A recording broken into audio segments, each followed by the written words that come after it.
Well, hi everyone. This is John Hill with Tech State Solutions here on the strategic planning deck again. And we've tried something a little different this time. I've got a couple of very special guests here with me, as you can see on both sides.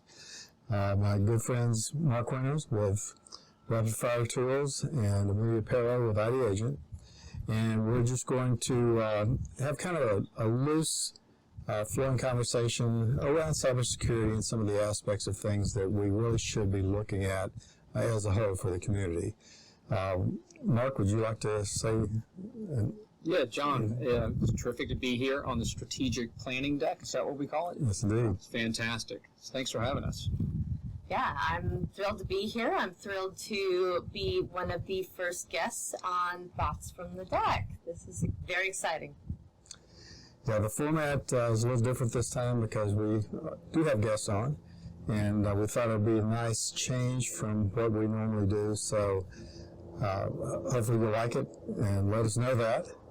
And as usual, we do have some wine on the deck, so we'll enjoy that with you as well. So Amelia, we've talked a little bit regarding some of the educational aspects of cybersecurity and some of the things that we really need to, as a whole, as a community, look at.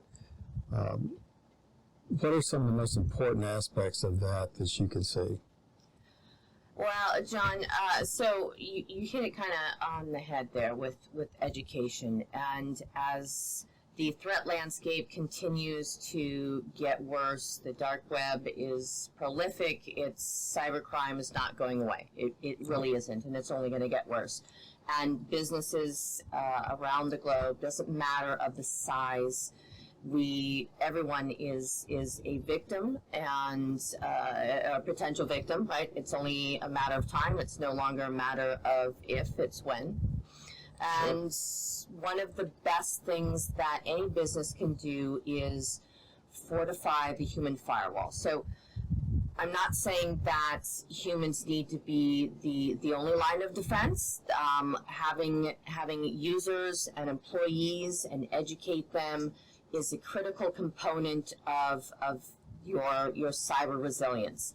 And it needs to be a two-pronged attack against, or defense, I should say, against the attack, right? So it needs to be, education is a critical component, and it has to start from the top. And one of the things that we're finding is a challenge across the board is, getting an entire company to buy in. And that it starts from leadership. It needs to start from the crown on down and the down up to the crown, right? Everyone needs to be involved. From even if your part-time employees all the way up to your CEOs, everyone is responsible and should feel like they need to feel part of protecting a business. And security awareness training is a fundamental and foundational risk mitigating control. And while it's great to look at new technology for security defense to put in place in your stack or in your organization, but the fundamental and foundational things like security awareness training, it still is just that. It's fundamental, it's foundational, and should not be overlooked. Well, that's a critical thing, that humans are the biggest cybersecurity risk there is. And it's because we don't pay attention or we are complacent. And I want to bring Mark in here because one thing that helps us to determine where we are and what we need to do are cybersecurity risk assessments and actually that hardware evaluation of things. So that's where Mark has a lot of expertise in. And what are your thoughts on that? Yeah, there's absolutely that. But, something else that dawned on me as Amelia was talking about the crown on down and all that. So my brother's a business owner, and sometimes I hear that the business owners feel embarrassed or don't feel empowered to enforce the necessary training.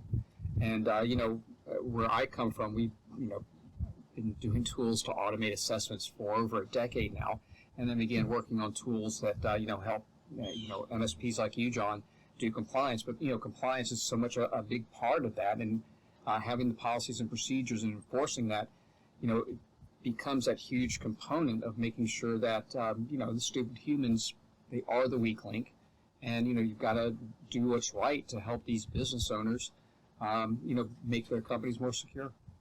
Yeah, they may be the weakest link, but they can be the biggest asset, and that's Sure. again the reason that security awareness training is so powerful, and education is so powerful. And yes, we are all distracted. The lines between business and personal have blurred. You've got the hybrid environments now, work from home, part-time in the office. And look, it's getting harder and harder for even seasoned professionals to tell what's real and what's not, just because of the level of sophistication of the threat actors, the tactics that they're employing nowadays. So it shouldn't be anything that should be something of embarrassment. I mean, look, like I just said, even seasoned professionals. I mean, I'll be the first to say that, I was fooled by our own security awareness training. That, right? I mean, it was a fake phishing, thank God, but it was an email that I thought came from Adobe. I had recently just lost my debit card, so my Adobe account, my personal Adobe account, was attached to my debit card, and I knew in the back of my mind that I needed to renew it because PDFs and whatnot. I used Adobe all the time. So I got this email from Adobe saying I needed to log in and renew my account. And I'm like, oh, yes, that's right, I do. So trusted brands are one of the biggest tactics that threat actors employ. Adobe, Microsoft, DHL, Facebook. Sure. I mean, right? So it's And this time of year, too. And you know what? I remember we were doing some HR thing, and there were things that came around with Adobe, with a DocuSign, and it's like, I almost clicked on that. Thank God I hovered over, and it was like it wasn't really the DocuSign, but it would have been so easy to click on that. And, here we are coming up, October's around the corner. We're going to start getting emails from HR. And November is going to be sign-up period, and people are going to take advantage of that. How do you help protect your customers, John? Well, I mean, we do a combination of actually working with both of your companies, working with education, because education is critical. Knowing where we are by doing cybersecurity risk assessments helps us in that aspect, and then just the combination of more tools, of active management, and really trying to let the employees of the companies we support know that we're there for them. If they see something questionable, don't click on it, call us, that sort of thing. So it's really a constant effort because we have to do it for ourselves and make sure that we're very secure, and then translate that into the companies that we support. And it's an ongoing battle, that's for sure.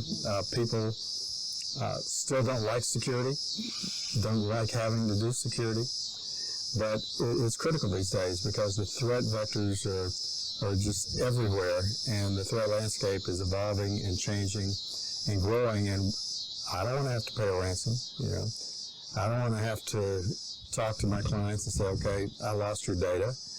And so that's the key, is we've just got to constantly educate, whether it's, individually talking to people, doing sessions like this, having classes, any number of things. It's just a constant, you've got to think of how it's going to resonate with the employee in that company that's receiving, whatever it is you're offering, to where it resonates with them and they take it to heart and they say, oh, yeah, maybe I should pay attention to that. I shouldn't click on those types of things. I shouldn't go to those websites and all that. So combinations of all that stuff, but again, education and the risk assessment aspect of things is critical, because unless you know where you are, you don't know where you need to be.